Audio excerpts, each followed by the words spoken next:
Një hafëz, Allah në xhenet e qoftë, 32 hatme i ka bërë për një muaj të Ramazanit si vjet, o vëllezër. Mbi 87 vjet i ka. Hafëz Idris Dermaku, Allah e qoftë në xhenet, bëjmë dua për te. 32 hatme si vjet i ka bërë. Dikush ta njetën si bën këto. Dikush s'di me lexu Kur'an. Kjo është dashuria dhe lidhja me Allahun e Madh nëpërmjet Kur'anit. A ka pasuri më të madhe se me lexu Kur'an? Prandaj, një zemër e cila mbushet me Kur'an nuk ka kohë dhe vend për fitnë dhe haram më rrasën te. Kur'ani është mbrojtje nga shejtanët. Kur'ani është ilaçi i shpirtit. Kur'ani është ilaçi i mendjes. Kur'ani është ilaç i fitneve që ti sfidohesh dhe sprovohesh.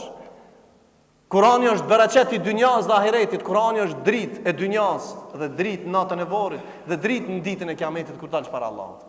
Prandaj ti që ke lexuar një xhuz, atëherë 10 faqe, ti që ke lexuar 10 bile një, mos u shkput pi Kur'anit. Bane lidhjen tënde çdo ditë me Kur'anin, me mundësitë që ke. Ama mos u shkput nga Kur'ani. Kemi ndëgju Kur'an, alhamdulillah. Mas Ramazanit as duhet më ndëgju Kur'an.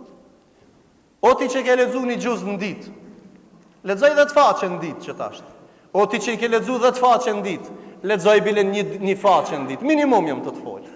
Mos e shkput lidhjen me litarin e Allahut. Kurani është litar, mu kap për te. Ai që skapet për Kur'anin nuk është kap, se krejt adhurimet lidhen me Kur'an. Krejt ibadetet lidhen me Kur'an. Kur të falemi nëpërmjet Kur'anit, e madhrojmë Allahun, elhamdulillah, suratul Fatiha, Ikhlasi, ke Kur'ani, ne nëpërmjet Allahut, nëpërmjet Kur'anit i lidhemi me Allahun.